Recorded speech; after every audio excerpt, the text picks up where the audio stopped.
It's a piece of 7 1/4 Matte alder base. It's just a piece of scrap I had from a job. I kept it for a little while. I haven't needed it. This is that 15 gauge full 2.5 inch Milwaukee. So I'm going to show you right here.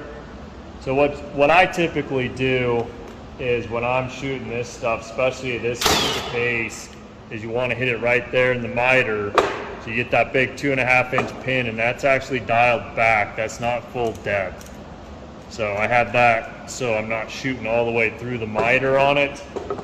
And then if I put one more up here, which is way more than I normally would even put, you can see how it overdrove because you can see the drive blade on that particular piece right there. See it, how it made that the bigger hole versus the more finite one. So I could still dial it back, and that's in all there. It's a piece of scrap, so don't worry, no good materials were hurt.